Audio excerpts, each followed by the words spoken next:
Hi everyone, I am here at Starbucks in Los Angeles with Nelson Hayes.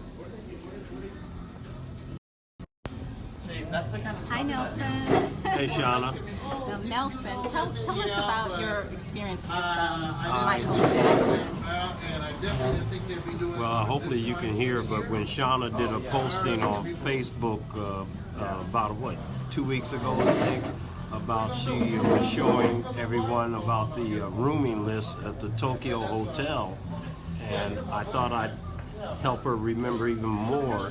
So I've had this little scrapbook of all the staff for ever since the Dangerous tour. So I thought I'd make her a copy and give her it to make the things even more memorable. So you tilt down, this is what we gave her. Nice. So it started off with this. I've had this for years, and it basically it's just all the staff that were on the tour.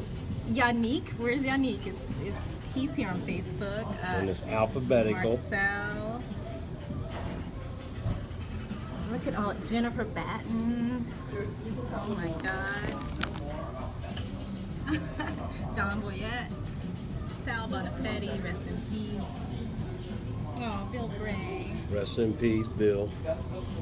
So it's just all the people, almost 160 people everyone's important because this was a major world stadium tour, and there's no egos involved. Once again, it's alphabetical, and it's just what they did on the tour. Nelson, tell us about when you started with Michael. You go all the way back to Motown 25, right? Oh no, I first started with when Michael was still with his brothers in 1979. I was doing a job with a group that I still love, a vocal group called the McCrarys, and they went out on a tour, and this particular tour in 1979, the Jacksons had just stopped doing their Vegas shows, and so they were going to start off in what at that time were called theaters in the round. So, and the McCrarys were opening up for them. So, believe it or not, I had never seen the Jacksons before in my life. So we did the show. I was the sound man for the McCrarys, along with the stage crew. And so we did our show. We opened up in Cleveland, Ohio. I'll never forget. So we did our set, and then we broke down all of our equipment. And since we were done, I thought I'd just hang out and see the Jacksons come out, and they came out and blew me away. And Which tour was that? The Destiny? Whatever Destiny the 79 tour was called, I guess. Yeah, that was Destiny. So we did that until I think either the end of May, and then from those theaters in the round tours, the Jacksons were going to go into arenas. And part of the tour was that they were going to, it was a 3-act tour with local disco group called Foxy. I remember Foxy. Yeah, they were the opening, and then there was Sister Sledge. Oh, I love So it was Foxy, Sister Sledge, and the Jacksons obviously closed the show. But since they were going to be doing the arenas, they decided they had a set that had to be put together, and so the management of the Jacksons said, hey man, check with your people and see, we'd like to hire you to help us out as far as stage crew. Wow. Not the sound man, we already got our sound man. So I said, yeah, so I checked with the McCrarys, and they gave me their blessings and said, yeah, go for it, because at this point we don't have anything going on. We're going to be going back into the studio in LA and work on our next album. So I started off with the Jacksons as part of their stage crew, and they had this huge set that had to be assembled, and it was really difficult. Wait a minute, this is Nelson. This is Nelson in 1992. Yeah, back in the day when I had hair. Anyway, so on that tour, I figured out how to put together their set, and at the end of the tour, they thanked me and said, hey man, you were like our stage manager. So that was the first set, was 1979. Wow. And That's amazing. then at the time I was also an audio engineer, and I worked at a local radio station here in LA as an engineer at KHJ before it went country. At that time, Rick Dees was the DJ, and so I was his engineer in the morning. You were Rick Dees' engineer? At KHJ, when he was at KHJ. Now wait a minute, Nelson. What can you tell us what this picture is of Michael right here? Yeah, basically what we did, if you go back, we did everything alphabetical and what the positions were. So my main man Dorian. This is for Dangerous Tour in Dangerous Tour. Yeah. Japan and everywhere. Everywhere. And then at the end, you see the boss. The boss. And so I just put artist entertainer, and like I said, it's alphabetical. And then I got to thinking, well, wait a minute, Mike was a little bit more than that. Hi guys. and then all of these, same picture, but all of these different things that I felt he was at the time. So he was, let's see, healer, big brother, award winner, employer, musician, investor, giver, main man, poet, philanthropist, creator, producer, artist, VIP, choreographer, owner-operator, boss, uncle, inspirer, and all-around nice guy. Yeah, Yes. That was my man, MJ. That was Mike. Now, I remember that Michael wrote about you in his Moonwalker book. Did you guys read that part where, what was it, Billie Jean or something? Your car? Oh, you talking about the car fire? Yeah. Yeah, I've written about it or commented on it. Yeah, we were just coming back from the studio, Westlake Audio on Beverly Boulevard, just east of the Beverly Center, and we used to always park the car in the back, and so when it came time to leave, I got out early before Mike came out, because we took his car to Rolls, and I saw something dripping underneath the car, and I checked it out, something's leaking, and so I just touched it, and I realized it wasn't air conditioning fluid, and it had like a feel like it could be something else. So at that time, we used to go through Hollywood to the 101 to the Ventura to get back out to Encino, and there used to be a Rolls Royce dealer right at La Brea in Hollywood. Is no longer there, but we stopped in there because I was concerned about it, and the mechanic checked it out, and he said, hey man, you're leaking brake fluid, and you got to be careful. It was one of those days in the summer where it was like triple digits, so he said if that brake fluid goes on the manifold, it could start a fire. And so I said, well, let's just get a rental while you fix it. We can come back tomorrow or later and get this car. But there weren't any loaners available. It would take a few hours to get one. Mike was in this really big rush. So he said, Nelson, I can't wait that long. We got to get out of here. Let's just chance it. I said, okay, man. So we jump on the Hollywood Freeway to the Ventura, and in the valley, and anyone who lives here, you know the valley is always 12 to 25 degrees warmer than the LA side. Yeah. And so at that time he was having his Havenhurst house redone, so he was staying at a condo where Jackie was staying at, and so we had to get off at the White Oak exit. So we're coming down the exit off of the Ventura, and we get to the bottom, it's a red light, we have to stop, and there was this little kid on a bicycle to my left, and he's waving at us, and so I roll down the window. Oh yeah, let me preface this, all the way in the car from, Mike was just had his headphones on and was just bopping to whatever he was listening to, which I come to find out was the latest work he had just done on Billie Jean. That's what he was listening to from the studio. Wow. So anyway, the kid's waving at us. I roll down the window on my side, and the kid said, your car's on fire.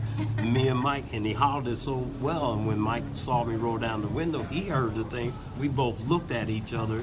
At the same time, the light changed green. I shot across out of that exit ramp to underneath the bridge, and got out the car. Mike got out and started sitting underneath a tree, still listening to his music. And I opened up the hood, and this smoke started billowing out of the car, and there was a gas station just behind us. I ran down there and I said, hey, you guys got a fire extinguisher? I've got a car fire. And the guy said, yeah, here, take this. Run back to the car, pull the pin, go to use it, but the fire extinguisher had expired, so nothing came out. Mike started cracking up that I had done all of that. He's just dying laughing that the fire extinguisher didn't work. He couldn't care less about his car. Because he had Billie Jean that he was Exactly, he was written. listening to the music. And so by then, the gas station had called the fire department, and fortunately the fire burnt itself out, and we just had to have the car towed, and Jackie came down to where we were, picked up his little bebop brother, and that was the story on that. That's awesome. You were a part of history, Nelson Hayes. Well, just one of the many people who were blessed to be involved with Mike during certain parts of his career. So yeah, from 79, that's when I first got involved with him, 79. So that's the Destiny tour, then the next tour, the Triumph tour.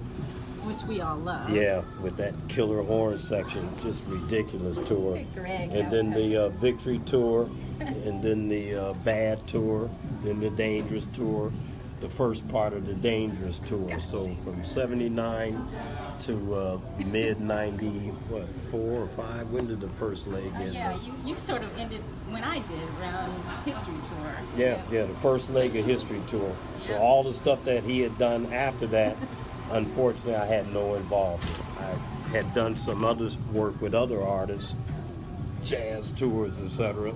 But that was the last thing I did with Mike. And you did something with Motown 25 too, didn't you? With Billie Jean? Oh yeah. The famous place the hat on the floor so he could pick it up and put it on his head before he went into the famous dance routine. That was a lot of fun. Wow. So you're the one who put the hat On the floor. Oh my God. Yeah, that's another story, but that was fun. Oh yeah, here's House. I see someone said this is House, Scott Schaefer House. And who else do we see here? Oh, you go. Wasn't she cute? Yes, that's awesome.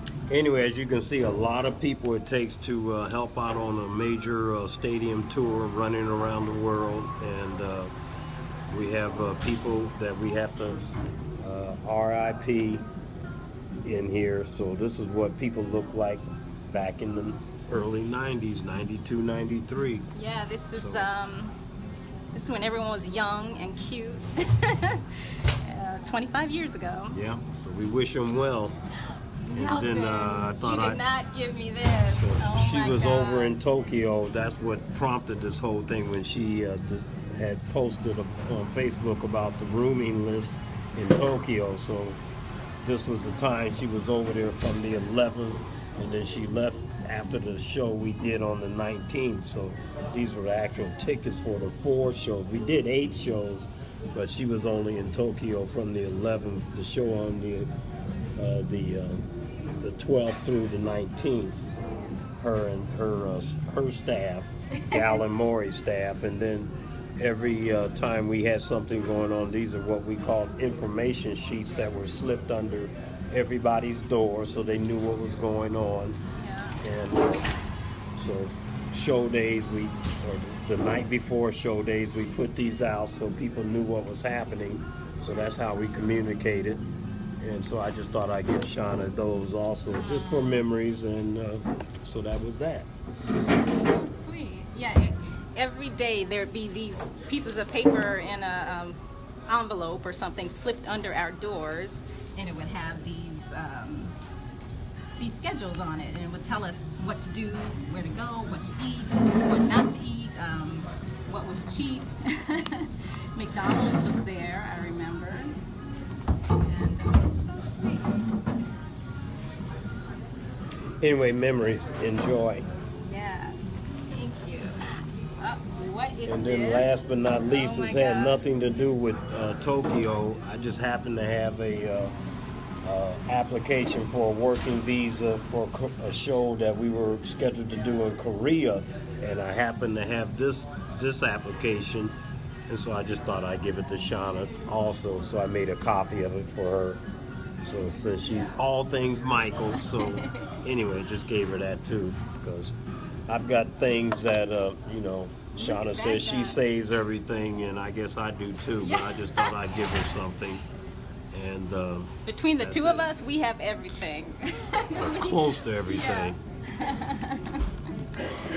Wow, so this is the application for Michael's visa for Korea, so that he could perform in Korea. And it has his,